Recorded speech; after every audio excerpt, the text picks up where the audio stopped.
పనులు చేయడం వాళ్ళకి చదువు కూడా రాదండి. మీకు కావాలంటే చూడండి, మీరు ఈ రోజు నుంచి ఇంట్లో పనులు చేసి చదువుకోండి, మీకు ఇంకా బాగా చదువు వస్తుంది.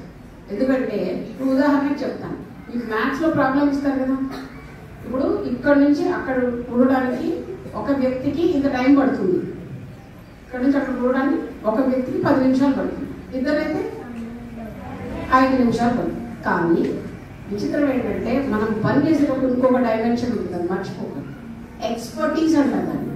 అదే పనిని మనం రోజు చేస్తుంటే ఒక కాలక్రమంలో ఇంత ప్లేస్ 2 minutes లో ఉండగలం. అర్థమైందా? ఇదే ప్లేస్ ని ఒక వ్యక్తి ఏం చేస్తారు, 2 minutes లో చేసేస్తారు, ఎందుకంటే రోజు చేస్తున్నారు, అలవాటైపోయింది. అర్థమైందా?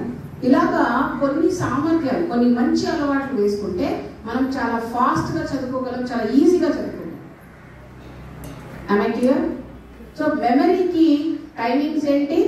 100% ఎప్పుడు ఉంది బ్రెయిన్? 100% అంటే 3 to 6. అందుకే పొద్దున్నే దాన్ని బ్రాహ్మీ ముహూర్తం అని, పూర్వం కూడా ఇప్పుడు కూడా చాలా చోట్ల ఎక్స్పెరిమెంట్స్ చేస్తున్నారు.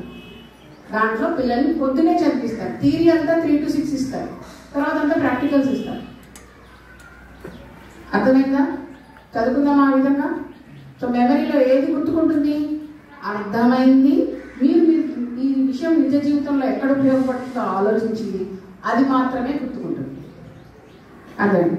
ఇప్పుడు ఇంత కష్టపడి మీరు చదువుకున్నారు, సారీ ఇష్టపడి చదువుకున్నారు కదా, ఈ ఇష్టపడి చదువుకున్న వాళ్ళని ఏం చేస్తున్నారు? మీరు అడగని ప్రశ్న ఇదే. భయము, ఆందోళన, కోపము, చిరాకు, ఈర్ష, ద్వేషము ఉన్నాయని పుష్కలంగా ఉంది కదా.